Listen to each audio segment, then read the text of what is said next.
Hello mga chong, sa mapagpalang araw sa ating lahat. Happy long weekend nga pala. Kamusta ang iba?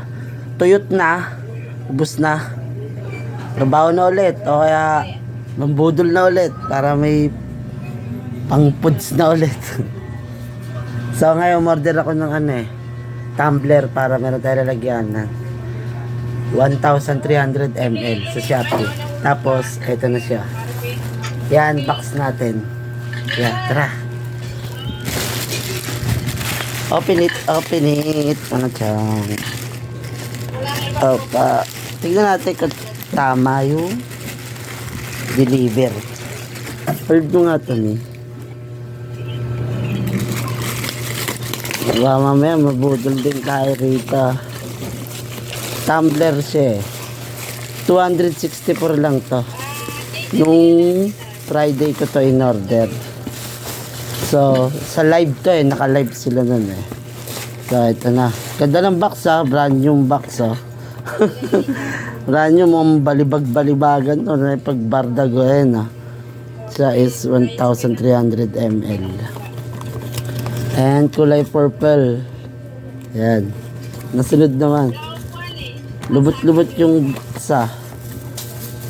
Sana wala naman damage. So, yun. Sabi, complete accessories pero hindi naman. Pero may tumutunog sa loob eh. Laki, jumbo mga chong. Yung palad ko.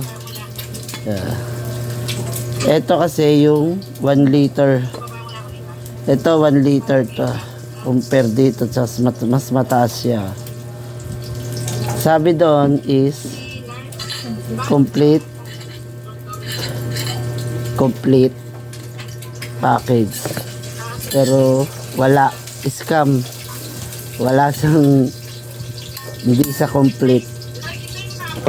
Mga chong, wala na rin laman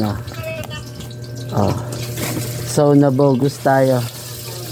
Nabogus tayo ni seller. Wala po siyang, dapat meron siyang goma rito tas may handle na rin. Yun yung order ko Pero bibili na lang din tayo ulit. Ito natatanggal to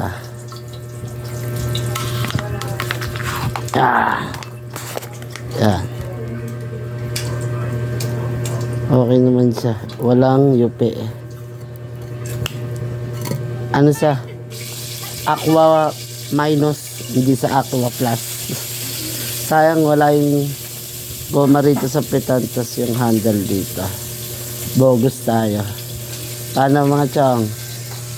Meron tayong timbakan ng red doors. Tatagal daw sa 24 hours yung lamig. So, ganito na lang. Ingatan lahat. God bless.